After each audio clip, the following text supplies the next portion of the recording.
He's not a bat, he's a man who fights crime. And we're gonna watch him fight for a minute at a time. With John and Niall and a guest who doesn't rhyme. It's Bat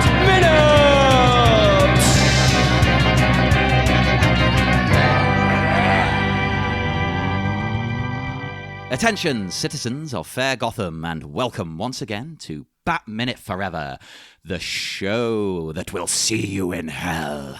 I am one of your hosts, John Parker. And I would rather see you in jail, John.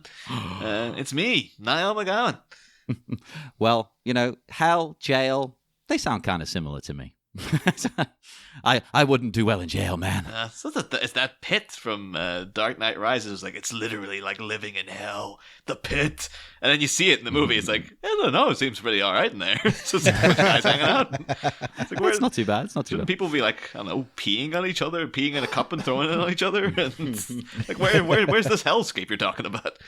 Got Tom Conti in there. He'll fix your back for you. They got TVs. It's pretty sweet. Oh my God. Well, what a strange beginning. You can probably hear that there are other voices on the line there. Would you believe it? We have guests. Yeah, that's a first, God. isn't it? We have guests swinging in all the way from Indiana Jones Minute. We have Tom and Pete. Hey. Hello. Yeah, Tom's like the good face of our Two-Face here. Yes, I was going to ask who's who. Yeah, I needed to know. Gosh, really? Wait, so I'm the sort of button-down district attorney, and Pete, you've got silly putty all over your face? It's the short sleeve button down shirts you wear, I think. Oh, okay, fair enough. Yeah. If Harvey Dent was like a total suburban dad, then yeah. I didn't realize that was the vibe they gave off in America. I wear them all the time. I know. See, I don't know. I think I'm getting unduly made fun of for my I'm making finger quotes style. I'm a supporter of that look. Thank you. I'm backing you 100%. I think that's it now, though. Because Pete, you're of course you're a returning guest. You were on the previous 2 seasons, but Tom, it's your first time on the show, so welcome. It's good to be here. Thank you.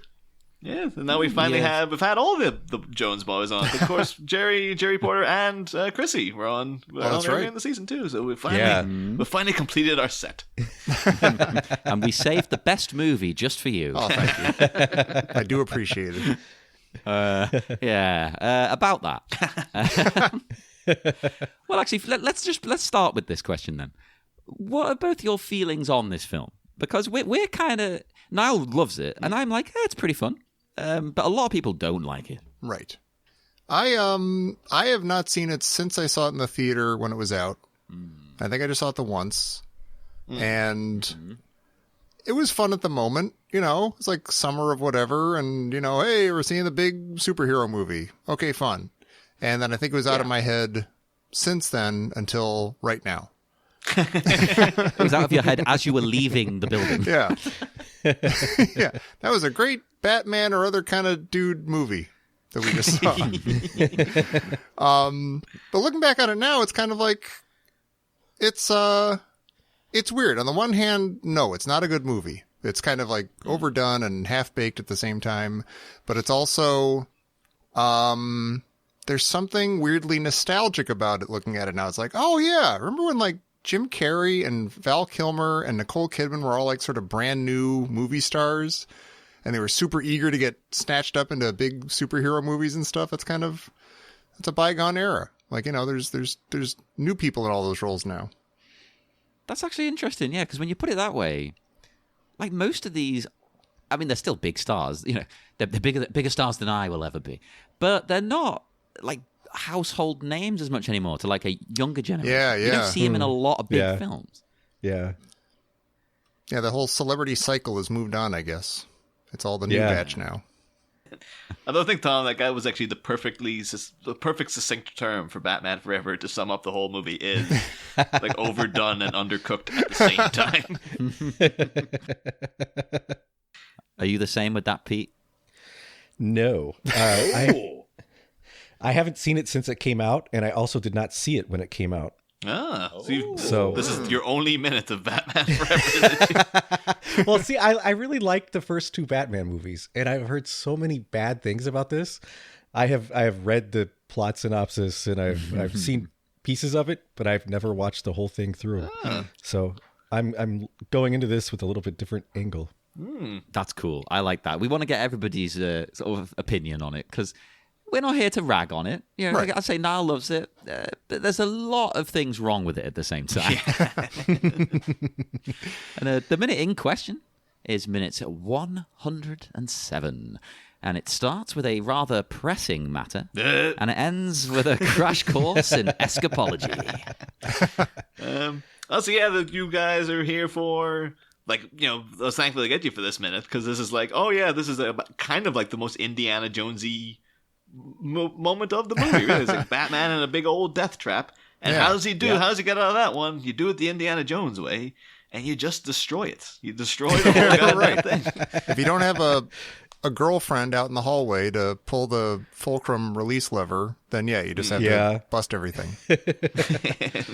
I've got a lot of thoughts about this contraption, though. But I one thing I like about this minute is this entire minute is two scenes straight out of Indiana Jones and the Temple of Doom. No, yeah. Like you've got the spikes lowering, and then you've got Robin saving the Pat Roach character. Like by pulling him to safety. Yeah. Just change the color scheme from green to like a reddy color. There you go. Yeah. Yep. But this whole contraption here, this doesn't work for me. Like I like the idea, but I'm trying to imagine like what reputable architectural firm would design sort of a diabolical trap that seems so easy to escape. Like it seems like he could have just climbed up on top of the rafter.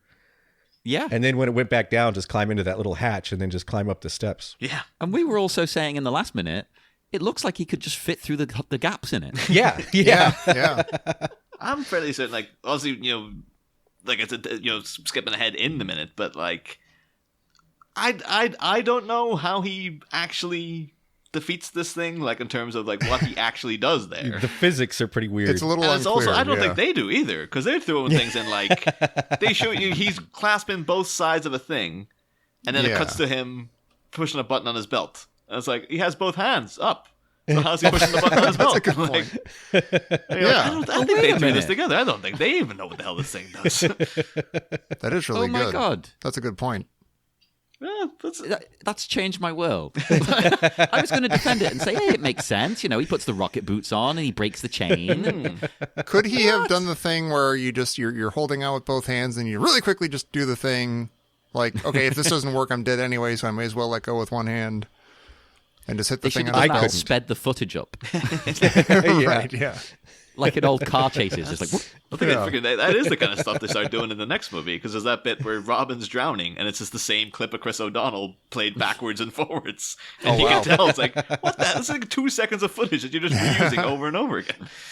Hey, Star Wars did it first. Exactly. I was just going to say, yeah. Tusken Raider. Yeah. These spikes seem a little far apart to be very efficacious too. Yeah. Yeah. Like he could have just waited at the bottom and then, just stood there while they went past him and then climbed out the top.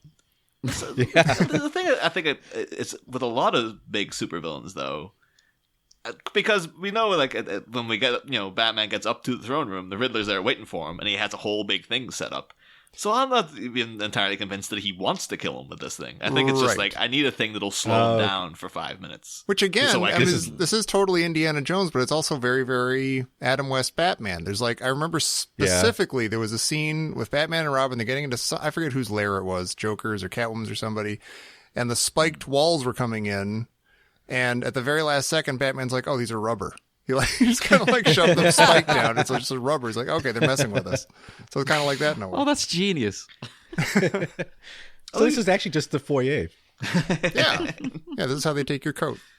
Yeah, like it's like a little, like you see a little fedora like stuck on one of the spikes there. It's like, oh, somebody else is here too. That's where Riddler keeps his hat. It's like, oh, there it is.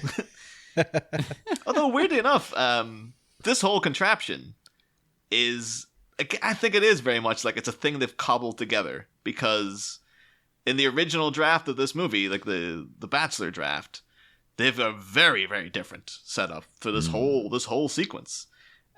which is much more in line with what me and John have been saying the whole movie, is that like you've got a device here that manipulates brainwaves. So why don't we work with that? Like, why don't you do something really crazy with it? And that's exactly what they did in the original Bachelor draft. Like they show up, Batman and Robin show up at Claw Island, or Riddler Land as it's referred to in that draft. And it just mentioned things like Batman and Robin step inside, the door behind them disappears altogether. Robin tries to find it and hits solid stone wall. They look around and it's as if they've entered another dimension. It's of an intertwining, complex, and geometrically impossible castle-like stairs and walkways, a la the visual illustrations of Escher. Oh. Each pathway appears perfectly logical, but as one travels along them, they turn sideways, even upside down. Down stairways turn out to be actually lead upwards, and vice versa. Ceilings become floors or walls, depending on the direction one is coming from, and gravity functions in all directions. And basically, there's a whole big fight sequence then with one of Two-Face's thugs, where they're appearing out of here, there, and everywhere, and it's like it's a real completely trippy, like surrealist sequence where That's amazing. That is. I would love to see that. That's crazy. Yeah, that's awesome. The only thing I think maybe why they don't do that is because it's very similar to an episode of the Batman animated series. There's If You're So Smart, Why Aren't You Rich? Which is one of the Riddler stories. And they get a lot of stuff from that episode. And the end of that is like Batman and Robin enter into, I think I'm actually thinking of What Is Reality. It's the one where the Riddler has a virtual reality game that they enter. And he can make reality do whatever the hell he wants in there. So maybe they were just like, we can't have it be literally like exactly like that cartoon that just came out. Although the big thing is that at the end of it, like there's a whole sequence where Batman thinks he's fighting Two-Face, and then it turns out, he thinks he's saved Chase Meridian. Like he goes over and finds her, and then it changes. It's actually one of Two-Face's men dressed up as a woman. And I really wanted to see would they have kept the red and black balaclava on with the wig and stuff? Like what way would that have been visualized in the final film? Oh, that would have been amazing. You'd have to do that. Yeah. But the big thing at the end though is like, because that's really getting into stuff that I wanted to see. Like, just do something really freaking crazy with this box thing. And then is one of the things then when Batman and Robin are separated, instead of this whole descending spikes, Batman goes through a doorway and suddenly he's in Crime Alley. And he sees his parents getting shot again, and that obviously triggers, a trauma in him, and he starts kind of falling apart because he's literally seeing his parents been killed right in front of him again. And then they mention, the script then says, but as Batman dashes towards them, the gun fires, the parents fall, the pearls break, and images disappear as Batman runs through the electronic projection. As he continues to dash through a narrow black ascending corridor, evil projected images of the Joker, the Penguin, and Catwoman bombard him. But as Batman dashes towards, Batman skillfully avoids all of them as he continues ever upward through the narrow black corridor until he meets the Riddler. And then he ends up fighting a robot of the Riddler, basically. A robot? But I think he's supposed to punch, actually kind of Empire Strikes Back way, he's supposed to punch his head off and then realize it's a robot. But I can imagine at that point, though, because of all that, whatever ridiculous deal Jack Nicholson got for that first movie, where he got like $52 million and like 20% of the gross or something. Insane deal. I can imagine the idea that like, we'll get the Joker in for a cameo. It was like, no, you do not go near that man. But I would have liked to have seen that if they're already messing with his emotions in terms of like showing him his parents dying again. Yeah. Have the Catwoman show up. It's like, well, that was the supposed to be the love of his life was Selena Kyle. That would have an emotional reaction. And the Joker again appearing would be like, that was the first big freaking crazy supervillain I fought. Maybe you would be a little bit scared of him and stuff. And I think there's talk of a post Batman and Robin sequel that they never made with the Scarecrow, where a sequence very similar to that was supposed to be in it. Oh wow! I'm wondering if that's where they swiped it from. They're like, we had it in the original Forever draft. That was a good idea that we never used. Let's put that, let's bring that out of retirement again. Well, also, has there ever been any form of entertainment that was not instantly made better with more Danny DeVito? Yes. You cannot go wrong. Put Danny Nope. DeVito in everything, please, people. Except Yeah, I Raiders. agree. I disagree.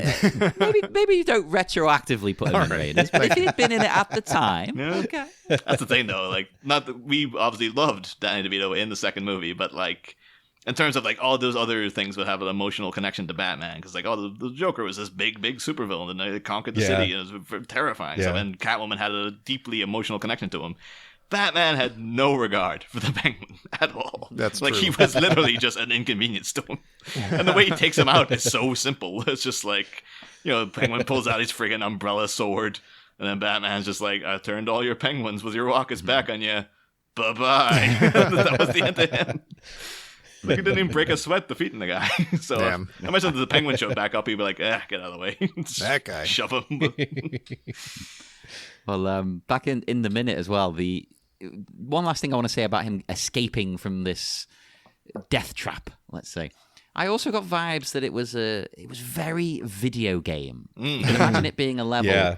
both in Yeah. modern games like Arkham Asylum and all that, but also like old games that you'd have got on the Mega Drive, the Genesis, you call it over there, or the Yeah. Super Nintendo. I could imagine the level, and it would be unnecessarily huge, and it would take 20 minutes to traverse this thing. Yeah. Yeah. And then you'd fall down one of the steps and you have to go back all 20 minutes again. I was just about to say, like, you'd get like all this one little Yeah. hole. It's like, oh crap, here I go all the way back down. The checkpoint is right after you finish this, so you're just at the end, Oh, yeah. and you have to go all the way back to the last one. Oh, they used to make whole levels out of tiny little bits. Like I remember I had the Ghostbusters 2 game on what was it on? It was on like an Atari ST. Oh, wow. Or something like that. And they made an entire level out of dangling down into the sewer and investigating the slime at the bottom. Oh wow! And that was like an hour long. You're getting attacked by slime monsters and all kinds. You're like, this isn't in the movie. Yeah, or like the Super Nintendo Star Wars games had a lot of that. Yeah. Like, oh yeah, remember that part where there was like an hour of you walking through, I don't know, like the Sandcrawler trying to find R2-D2 or something? Yeah, they make you Those were the seem days. enormous. That's just always having to jump from little tiny, increasingly tinier platforms every time. And Yeah. it's still, Oh my God. I was actually playing Mario a couple of weeks back, and there's still that inbuilt tension where you're just like, it's gonna go too far. Like you can sense the landing, and like, no, it's got too. Oh god damn it, it's gone. That's the lasting appeal. That's the beauty of it. No. I'm going to show how old I am, but I keep thinking of how the movie E.T. was about nothing but him falling in a hole. Yeah, and right. Finding Reese's Pieces and trying to use his neck to lift himself out. Oh, that's brilliant. But look, while we're on the descending spikes, okay, so we're four guys here. Like we can analyze what the hell's happening here. How does he? what happens? Like he's holding on to. I'm going to even try to get the clip up here. He's Yeah, I know what happens, right? So he's holding on, and he activates these new rocket boots he's got to add like a lot of force, so he can sort of break the chain and flip it over. So it's all about breaking the. If that chain snaps, he can flip the whole Fleetwood panel. Mac fan here. Oh. But wait, how does that That break makes a the little more sense. chain? I think it's the pressure Oh. Yeah. from the rockets. Oh, okay. The Oh, so R2-D2 the chain rocket. is straining against the new force of the rocket boots, and it breaks under that. Yeah. But then why does the whole thing flip over then, though? I feel like just he would flip over. Well, that's the thing. It makes sense that it might flip, right? Because the rockets are propelling it with now there's nothing stopping it. Like there's no chain. Yeah. But yeah, Batman would also go flying, right? Right. Yeah. And it's hard to imagine those little tiny rockets having that much power. Yeah. Yeah. It's like a Roman candle or like a little sparkler. What you really Well, want you is brought up R2-D2. You want the robot or the rocket boots that Spock has in Star Trek V. Those are a little more significant. They're my favorite bit of that film. It's not the best movie, but it's got those boots. It does. You can't take that away. I was like, what would God want with Starship? A legitimately good line. There's another thing here that reminds me of Raiders a little bit. I like that you see Batman hanging from these rafters, and then you immediately cut to Tommy Lee hanging from the cliff. Oh yeah. And I like there's this idea that like a simple coin flip could turn Batman bad. And it kind of reminds me of Indiana Jones from Raiders. Like he's right on the edge, and it makes him a lot more interesting character. Like he could go either way. Well, it's interesting you do say that, Pete, though, because I feel that that is a deliberate thing of showing like, oh, Batman's dangling from a thing, and then Two-Face is dangling from a thing. Right. Both these men are instrumental in shaping Dick Grayson in their own way, and there's stuff we've had to talk about the whole season where they had to, they cut out a lot of stuff from the movie. And one of the big things was Batman's supposed to have like recurring. Well, he does. The repressed memories he has throughout the final film originally was sparked by Two-Face saying to him like, "Oh, you're just like me. You're a killer too." That's what instigates all the flashbacks and stuff. So then to have the two of them be in a kind of dual position, and then Two-Face to say to Robin, "You're a man after my own heart, son. I'll see you in hell." It's basically because he's about to let him die. It's like, oh, that's basically him saying again, "Oh, you're just like me. You're a killer too." Yeah. And instead of that tortured Batman, because now Batman's talked to Robin all about his trauma and whatnot, he thinks better. He's like, oh, wait, no, I'll save the guy because I don't want to go down that road I've just seen Bruce Wayne go down. And he was right. I shouldn't just kill this guy. So had all that been in the finished movie, that would have been a really nice little sealed plot point. It would have been a thread that would have been finally tied up. But We find ourselves saying that a lot in this season. Oh, if only that was in the film. yeah. Yeah. Well, does he say you're a man after my own heart or our own heart? Oh, our own heart. He does. That's true. Yeah. I like that because that kind of ties it back to Batman too. Like you could almost be talking about both of them. Yeah. Oh. Yeah. Oh, I like that. There's a lot of that in The Dark Knight Returns too, the graphic novel. With like the first part of that is with Two-Face, and there's like undertones of like, well, yeah, this villain is like a nut, and he's kind of split down the middle, and he's a good guy and he's a bad guy, and oh, who else do I know like that? Yeah. One of the guys had some weird trauma that's turned him into a dark weirdo. Yeah. Haven't we all gone that far? Oh yes. Oh yeah. I'd like to ask you guys, because I think I was on my own in the last minute, but I don't buy the sincerity of Two-Face here. This whole, like, oh, yeah, because the previous minute he was doing that whole, oh, let us die and all this. And you could be like, that's the Harvey Dent side of his personality coming out, just letting go. But I don't trust the guy at all. Like, either of you, in watching this, would you trust him? Do you think this is a double bluff? Or do you think, like, no, he's entirely sincere in that moment? There's not a lot of. He seems to be all the wacky side. Like there doesn't seem to be like a lot of duality to this Two-Face. Like he's all the weird guy. He's all the he's like the Joker basically. He's just like a kind of cackling madman the whole time. So yeah, no, I don't see. There's not like a good guy part of him who just wants the bad guy to die or anything like that. Oh, you've ruined my Oh argument. no, I'm sorry. God damn I'm a it. guest here. I apologize. No, in the best possible way, because I was like, of course he's being sincere, but no, you make an excellent point. You never see any other good side of him. Right. I mean, I suppose it could come out at a moment like this where he's about to die. Like maybe the good guy Harvey would surface for the first time or something, but it's not really sold that way. It doesn't seem like. Yeah. Well, I feel this whole, like, again, because we've had a lot of time to ruminate over the script and the various plot points of Batman Forever and what they could have done with this stuff. One thing, like, I wanted to see more of in the movie is if you're going to go down that 60s route, is that, well, 60s always had goofy, kind of almost themed henchmen. And this movie does. They have Sugar and Spice. Right. I feel instead of him fighting Two-Face here, he should be fighting Sugar and Spice. They should have appeared, and it would have been like Sugar's got like a licorice whip that she can throw at him, or like she's got like a little dog that like pulls the head off and there's a gun inside, or something crazy like that. And they should have just done like a whole big like themed. Oh, they take everything you can do with the concept of henchwoman to Two-Face. One of them's called Sugar and one of them's called Spice, and then just go for it. And have that be this big fight. Spice could have like cinnamon stick nunchucks or something. Amazing. They're like a Clothes spice bombs. rack where everything's like a little bomb. Oh yeah, and they all do different things. Yeah. It's just like, yeah, like a little explosive of like, oh, it's got like the ghost chili inside. So he's like, I can't see it anymore. My eyes. And she wears it as part of her like bustier, so it's a spice rack. I'm sorry. Oh, there I you stole go. that from Bob's Burgers. Apologies. As usual, we're making a better movie. Yeah. Like another thing I always wanted to see, I don't know why I've got such a B McCraw about this, is that I just like the idea that because the Riddler by the end becomes the big bad, whereas Two-Face was originally the big bad, and there should be a conflict between the two of them there. I've always kind of wanted to see a thing of like, what if Two-Face then tried to kill the Riddler, but the Riddler's so powerful now, and he's got all this mind manipulation stuff, that he's able to take out Two-Face with like just put the box on his head and shove him in a corner or something.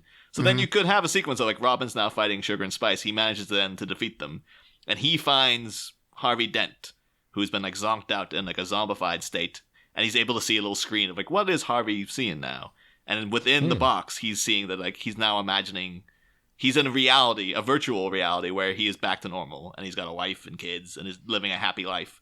And then Dick Grayson is forced to make the decision of like, do I haul this guy out of this virtual reality where he's much happier, for true justice, or do I turn the other cheek and be like, this guy went crazy, it wasn't his fault, I can't hold the hate in my heart forever, so I'm gonna leave him like this because that's probably the best.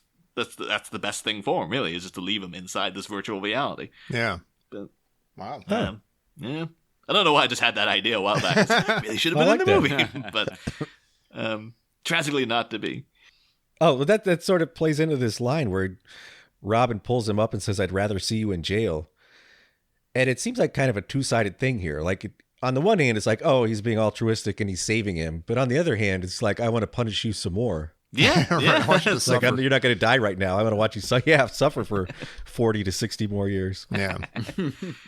Oh, that's evil. The weird thing about this is, and this is now like, getting in the old, like you can't hide from the comic book nerds is the thing, because I think what they're going for here is like him saving Two-Face's life, and the good of Robin. Making him kind of almost like the man Bruce Wayne couldn't be, where he did kill people, and he did kill the man who killed his parents and stuff, and ended up regretting it. It's like him taking the higher road. I think it's supposed to be a little nod to what was in Death in the Family, which is of course classic arc where the Joker kills Jason Todd, the second Robin. But Jason Todd, the second Robin, as we talked about way back, major influence on this version of Dick Grayson, and the whole thing of like Two-Face killed my parents, so I'm going to go and murder him, and I want my revenge, and Batman having to deal with that in his new sidekick. And that's all Jason Todd in the comics. Yeah. And the weird thing, in Death in the Family, they have Batman, after he's dead, remembering like, I remember when he finally confronted Two-Face, and he had the opportunity to kill him, and then he just decided not to, and he went like, oh no, it's not worth it.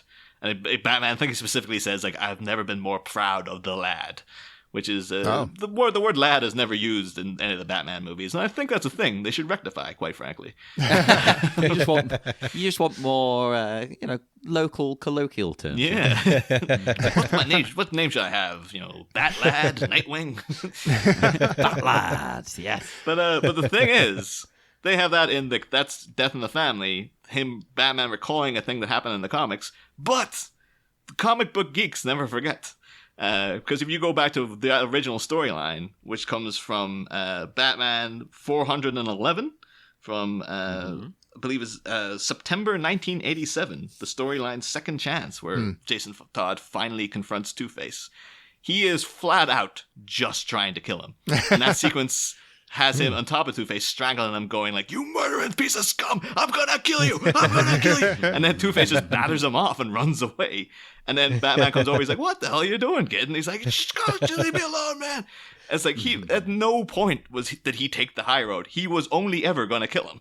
Wow. It's just at the end of that story, Two-Face falls on a giant roulette wheel, and that's how he gets captured. Makes him dizzy. Well, this Two-Face, and he likes Robin, as he says here. They're going to meet up when they're both in hell, have a drink, grab a bite, and share some laughs. Yeah. Yeah. But That's nice. Make some plans. You think Two-Face is a religious man? You think this is theology here? Yeah, he's totally sincere, completely. Yes, we'll meet Yeah. up. And He knows he's been See you in sinning. hell, He knows Christian what's in hell. store. Yeah. I saw they filmed part of Batman Forever here in in Alcatraz, and I was wondering if you know which part they filmed there. yeah, I saw that, and I couldn't get any further info, though. Okay. But maybe because I'm not too familiar with the location. Hmm. Maybe it's just me being stupid and not understanding what I'm reading. No, I couldn't get a match. I don't know if maybe. Yeah, I don't know actually. And there were no Batman Forever filmed here plaques when we were at Alcatraz a couple of years ago. No, Oh my god, they need to do that. Let's crowdfund one. Like going outside, there's like a giant Statue of Liberty with a helicopter crashed into it. It's like, that's where they filmed that bit. Yeah. well, it did say it was part of Claw Island. I was wondering if maybe, maybe This is scene could Claw have been Island, there. so yeah, this must be it, I yeah. guess. Yeah, that'd be, Yeah, I could see that. Yeah. Using a tiny, tiny piece of the corner, like for this rock face. Here, Yeah. that. yeah. I was just thinking, like, oh no, Arkham Asylum at the end. It's like, yeah, we went inside Alcatraz, and we locked Jim Carrey in one of the cells. That's how that happened. And we forgot about him afterwards. He was in there for like 2 months, so it was, boy, was there egg on our faces. That's where he developed. He was actually left in there for decades. That's how he developed that beard that he's been sporting. Because people never saw Jim Carrey after 1995. Like, people often wonder what happened yeah. to him. But Yeah. He's been an imposter ever since. It's our new theory, like the Paul is dead thing. Right? And I do like as well, Robin.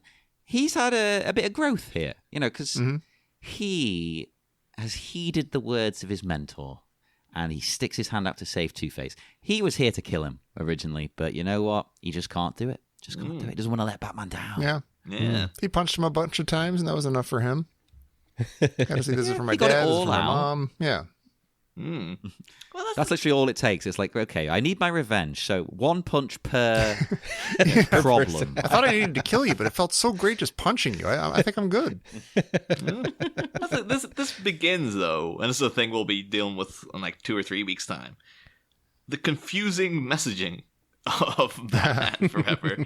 Because then when Two-Face comes up, he's like, oh, good boy, the bat has taught you well, very noble. And he pulls out the gun and is like, stupid, but noble. So it's kind of showing the kids who are watching this, it's like, yeah, you shouldn't kill the guy. He'll end up capturing you. That's what's going to happen. Yeah. And like it is a stupid move to keep him. It literally says it's stupid but noble. And then later on in the movie, like, Batman kills Two-Face anyway, and it's like, Yeah. what is the message here? Like, should he have killed Yeah. him? Like, should he have just killed him now, and then everything would have been all right because he's gonna die anyway?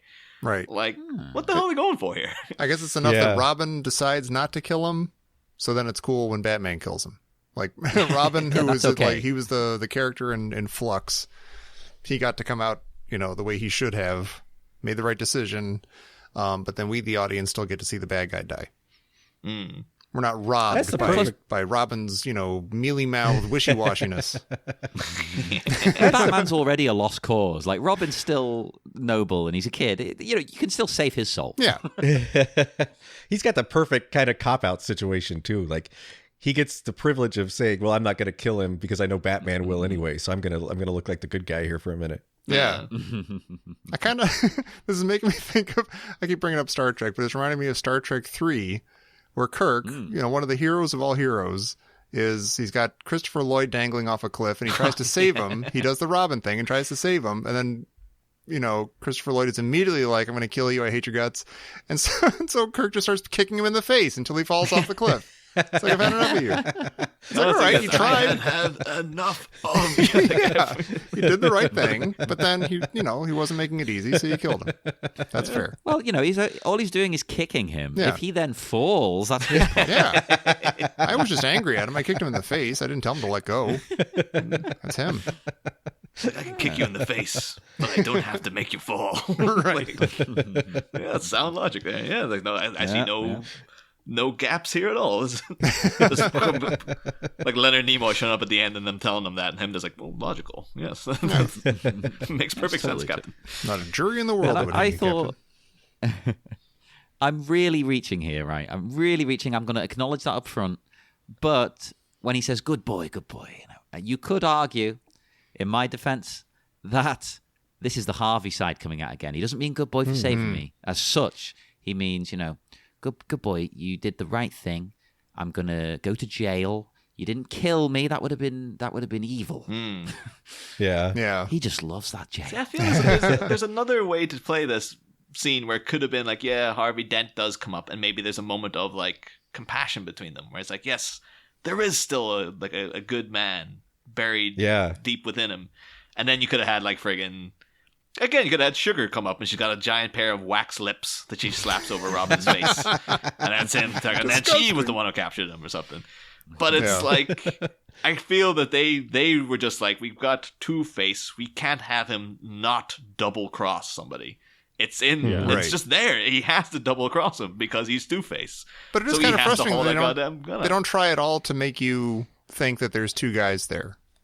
Again, and apologies to Pete, who hates Lord of the Rings, or at least just doesn't care about it. But it could have been a little Gollum-ish, like this conflicted guy. He's not physically split down the middle, but you can see when he's being evil and when he's fighting against being evil. And that wouldn't be too hard to do with Harvey Dent, I wouldn't think. He kind of did both sides in The Fugitive. Like, he kind of got a feel of both of those sides. It would have been nice if they had a little callback where he's like, Dick Grayson's like, you killed my parents. And he's just like, I don't care. Just lets himself drop off the cliff. That would be the deepest sting, would be like him killing himself and be like, I don't care that I killed your parents. Like, I'm going to die, but you have to live with me not caring about killing your parents. Yeah. Like afterwards, Robin would just be like, I feel worse now. Like, You probably would. Oh, no. I couldn't get revenge, and he didn't give a crap. Like, that was really how empty. would that be? Yeah. Even better if he doesn't give a crap even like about dying. Like, you got me, kid. It's like, no satisfaction. Again, though, I would add like the fact that he also has a second gun. That must be an indication that he was plotting this. Like this whole thing was a scheme. Like, separate the two of them, make the island go up, so the two of them are separated. I don't know how they would have saw that coming. Right. But then to be like, oh yeah, and then I'll go for the orphan kid whose family I murdered, and then like he'll beat me down, and I'll pretend just don't kill me, please, power, and just turn on him. Because otherwise, why would he not have taken out that second gun earlier on? It would have been like, that would have been my first thing to do, would be like, all right, I'm packing double the heat, so yeah, I'll still shoot you in the head, kid. But this also kind of seems to disprove the whole that whole American saying that the only way to stop a bad guy with a gun is a good guy with a gun. Yeah, right. Which didn't seem to work here. No, if both sides have a gun. Oh, that would be great. It'd just like cancel himself out. He's completely neutral. That's how you keep him neutral. Yeah, just give a gun to each hand. There you go. He's fine now. It makes me think of it didn't make sense to me in Fight Club. Assuming everyone here has seen Fight Club, but yeah. The end of that is like, that's how Ed Norton kills Tyler Durden, as he shoots himself in the face. Yeah. To kill his other personality. Could they have done something like that with Two-Face? That could have. Yeah, the second gun comes into play, but Harvey Dent is the dominant personality, so I was like, okay, I'll do it for you. And he shoots Two-Face out of him? Because it didn't make sense in Fight Club to me. I'm just like, I don't think that's how you solve mental problems, is to shoot yourself in the head. The psychiatric community was up in arms over that. Now wait just a minute. I know this is a movie trope as well, but I have a problem with what Two-Face does just before we cut to the final bit. Because he pulls the gun on Robin. Now, this is the moment you just shoot him in the head. That you'd be done and dusted. You'd solve all your problems right here. And I know they always do this in movies. I mean, look at James Bond. They could kill him in like every scene of those films, and they don't. But oh man, he doesn't even try. Well, if that mask is made by Batman, is it bulletproof? Like, is he pointing his gun at a bulletproof mask? That is true. Oh, interesting. At that range, that would still though? Kill. Oh my god. Yeah, it would hurt. Yeah. That'd be so annoying if you shot Robin and it hit that mask. Because everything else is exposed. It's like, yeah. I am literally the unluckiest man in the world. Yeah. But But yeah, that's like beyond Batman finally, whatever. I still don't understand the whole chain. I'm sure there will be people in the listeners' cave who will write detailed accounts of exactly what's going on with the chain and the wheel and all that stuff. But I've just accepted it as they had a different idea originally, and then they're like, we can't do that. Whether it be budgetary reasons or whatever. And they just decided, like, no, we're going to just go. Because even in the friggin', in the novelization, they dodge around it. And they're just like, he has little rocket boots. And he just sort of scours up the wall with them, basically. There's none of this. There's a big wheel and a chain and a thing and all this. Like, they just, just cut all that crap out. Does the novelization say, somehow or another, the giant coin-shaped thing flipped over and over, symbolically crashing to the ground? Oh, no. I know we've not even mentioned that, though. That's a good pull, It's actually. like a coin, yeah. I guess that is. Like, it's the Riddler's hideout, but that is kind of like, the cascading coin going down. So now it's like the Two-Face come up with that. I was like, you know what I've always wanted to do? I've never had the budget to have a giant coin. I know this is your place, but come on, we're working together. Hear me out. me this. That'd be a little nod to the old comic book, the infamous Batman has the big coin in the cave. All right. And and he had a whole thing where was one issue Two-Face had him tied to a coin that he's gonna flip over. It's in the animated series too, where like, oh wow, I'm gonna flip it and hopefully it lands face down with you on the bottom or whatever. But yeah, I guess that is Batman Forever's version of that giant coin. Is this thing flipping down? So. Yep. And as we've all discovered, in movies, even to this day, you don't have to explain things. You just go, somehow right. that happened. A bunch of stuff happens. Like somehow that chain stops when he reaches out to grab it, and then it starts up again as soon as he grabs it. Yeah. Somehow he uses his third hand. Worked for Star Wars. Well, actually, that's an argument. Did it work for Star Wars? No, we won't go down that road. Oh dear, it did not work. Although it did. Again, we've reached the point now on the internet where it's like, but it gave a lot of good memes. So in a way, that's a victory, really. Yeah. I'm not going to go down this road because we'll be here for another 6 hours. But I do love the way, even in the way he's acting it, Oscar Isaac, it's kind of like even he knows it's stupid. He's like, somehow Palpatine. I think that's why the meme is the two panels, because you can see him cringe as he's saying it. It's like they want to capture his delivery because he knows it's stupid. He's like, I don't know any better than you. I am under contract to read this line. He says, like, don't make me say it. Like, friggin' Rose Tico barely gets to say it. Have her say it. And then Kelly Marie Tran's like, I'm not saying it. Jesus Christ. The crap I got online already. If I come up with that line, I'm going to get massacred again. No way.